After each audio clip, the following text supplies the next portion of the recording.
こんにちは。アダルトチルドレンについての電子書籍作家自分探しイズムです。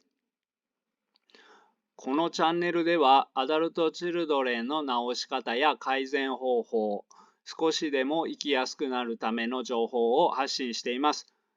興味のある方は他の動画も見ていってください。また、このチャンネルの動画はすべて字幕も整備してありますので、字幕が必要な方は字幕の設定をオンにしてください。今日はアダルトチルドレンでいい人なんだけど人生で死ぬほど苦しんでいるという人を考えてみたいと思います。体調不良でも無理して頑張るなど人には絶対に迷惑をかけない。そして明らかに自分の仕事ではないことまで嫌な顔一つせずに引き受ける。よく言うと優しすぎで自分の気持ちより人の気持ちを大切にする。悪く言うと人に気を使いすぎて主体性がない。このような人が会社勤めをすると主体性がないので自分から提案することも自分のやり方で仕事をすることもなく完全な指示待ち族になります。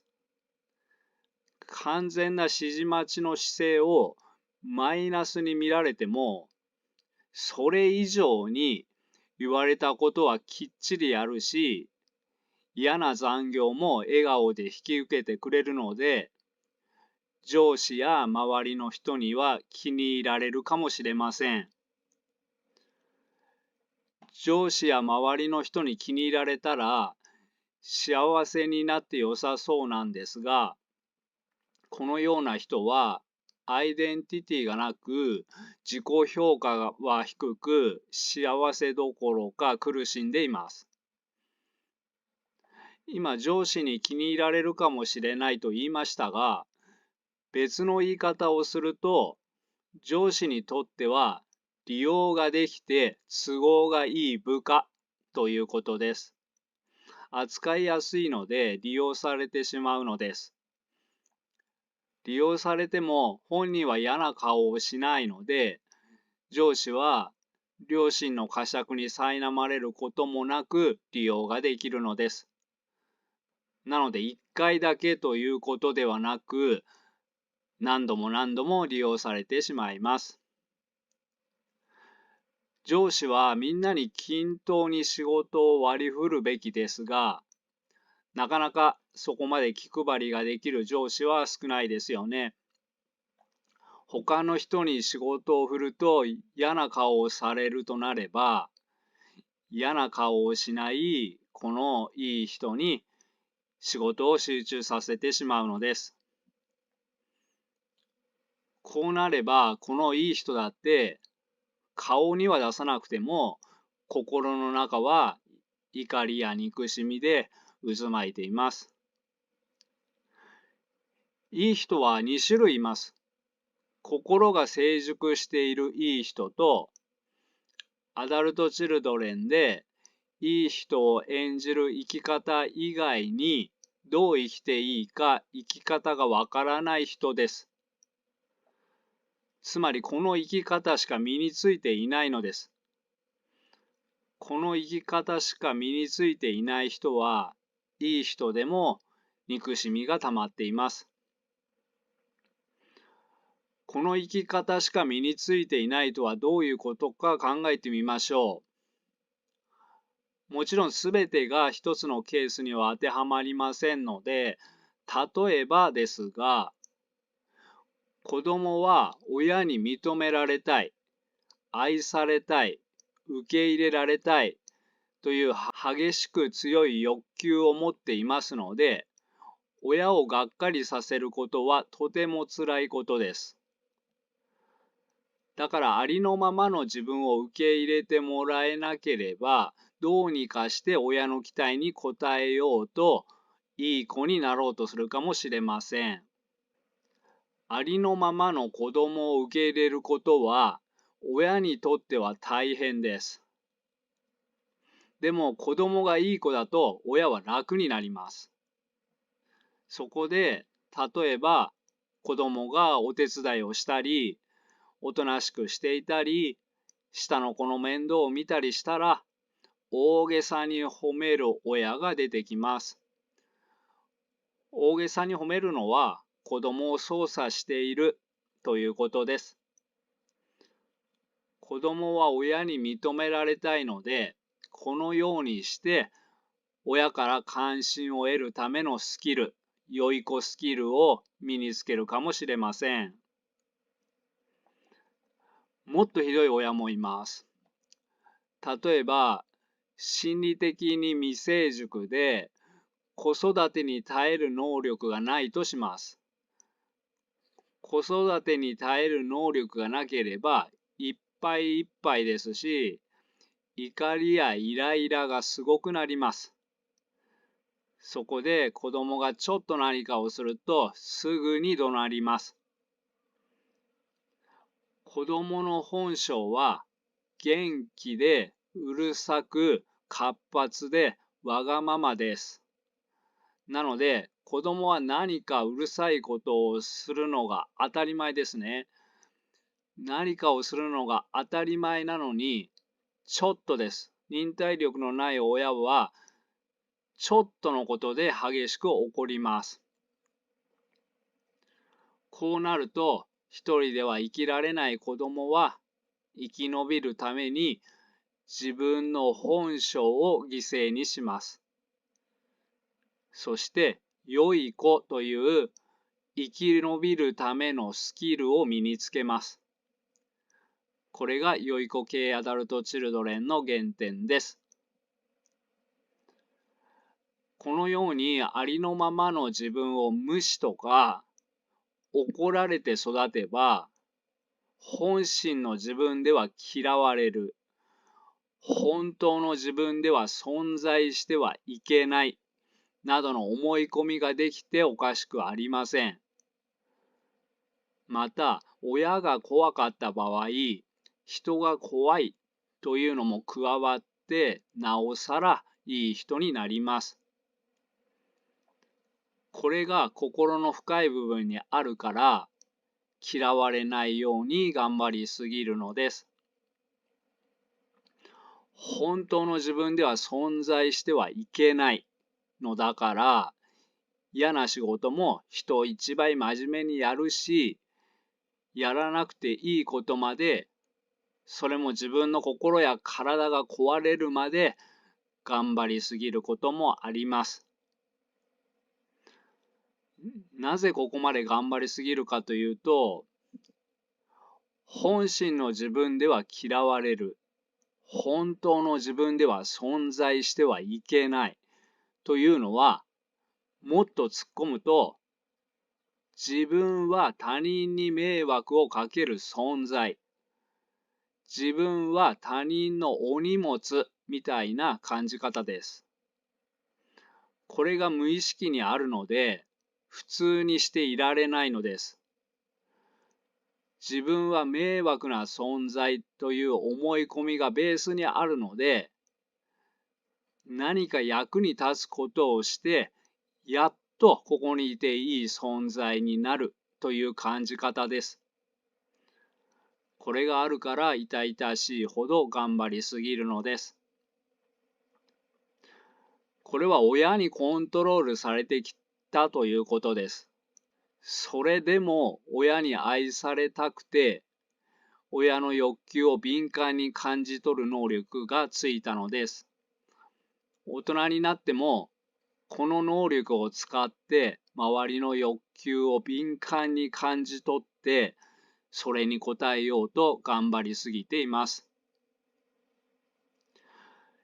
世の中にはいい人と悪い人がいます。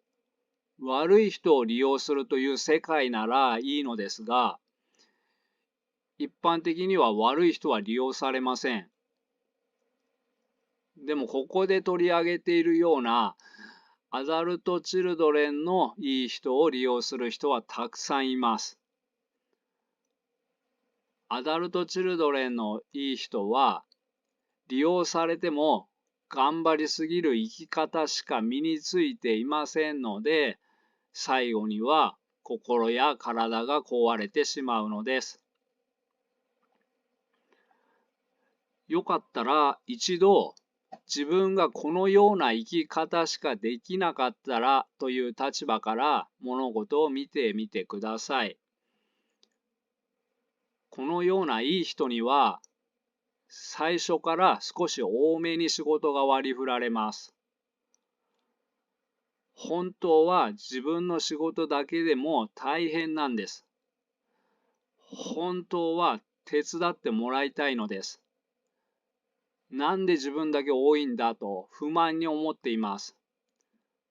でも人に迷惑をかけることは絶対にしません。自分に割り振られた分はどんなに多すぎても、そしてどんなに体調が悪くても全部自分がやります。頑張って自分がやります。一日だけではないです。自分は毎日頑張ってなんとかやっているのに、他の人はちょっと一日だけ仕事が多いと、それだけでこれやってと仕事を回してくるのです。仕事を押し付けられるのは不本意です。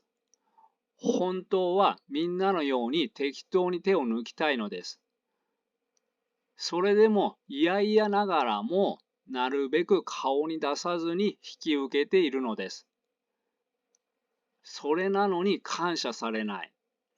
感謝どころか利用される。このように他の人はどんどん自分に仕事を押し付けてくるのです。悔しいし、悲しいし、辛いし、憎いし、などの感情で溢れ返っています。このような人の心理を理解し、こういう人を利用してはいけないと思う人が増えてくれることを望んでいます。はい、ではポイントを振りながらまとめていきます。良いことは、多くの場合、親にありのままの自分を受け入れてもらえなかった人です。本来子供は元気で活発でわがままですが、心の未成熟な親は子供の普通の姿に耐えられません。心の未成熟な親は子育てが楽になるように子供の本性を裏切らせて子供をコントロールします。このような親に育てられているので、良い子は子供時代に子供として生きたのではなく、子供のうちから立派でした。こうして心に問題が出ていても、必死で社会に適合するスキルを身につけたのです。そうしないと生きられなかったということです。でも良い子は本心で生きていません。小さい頃に本心を裏切らされています。だから社会に適合しているのは見せかけだけです。多くの良い子系アダルトチルドレンは自分は迷惑な存在という思い込みに必死に抵抗し、普通の人のイメージにしがみついています。だから不眠症とか抑うつとか心や体に問題が出ていても社会になんとか食らいついているのです。なんとか社会に食らいついて周りに負担をかけることはないので、そして周りは心のわからない人が多く、この人の深刻さが全く理解されていません。このような人は怒りや憎しみを抑圧して生きています。もがき苦しんでいます。頑張りすぎるし、必死に頑張っているのに理解してもらうどころか利用されてしまうので、良い子からいい人になった人は、うつ病になる人も多いです。頑張りすぎて粉々に壊れる前に気づいて生き方を変えないといけません。まず社会全体が気がつかなければいけないのは、良い子は理想の子ではないということです。お宅の〇〇ちゃんはいい子ですねを褒め言葉として使うのはもうやめましょう。あなたは子供にいい子であることを強要していますねというお咎めの意味で、お宅の〇〇ちゃんはいい子ですねと使うようにしましょう。子供がいい子なのが子育てがうまくいってる証ではなく、子供が自由に自分の意見や感情を表現できていることがうまくいっている証です。そして、いい人本人が気づかなければいけないことは、本心の自分では嫌われる、自分は迷惑な存在などの思い込みは事実ではないということです。この思い込みができたのは、親が心の子育てができるほど心理的に成長していなかったということです。なのに小さい頃はそんなことがわかるはずもありませんから、親のため息を真に受けたのです。真に受けて良い子になって、親の手間をかけないように努力してきたのです。それでも親の愛は得られなかった。そこで自分はなんとなく迷惑な存在という根っこができたのです。親が未熟だっただけです。自分は自分でいいのです。これを心底腑に落とさないといけません。次に気がつかなければいけないのは、自分がやむを得ず放棄したものは何かということです。かつて本心を裏切って親の期待に応えようとしました。つまり生き延びるために自分の人生を放棄したのです。自分を捨てたから好きなこともやりたいこともわからないのです。大人になった今は、親の期待や周りの期待が大事なのではありません。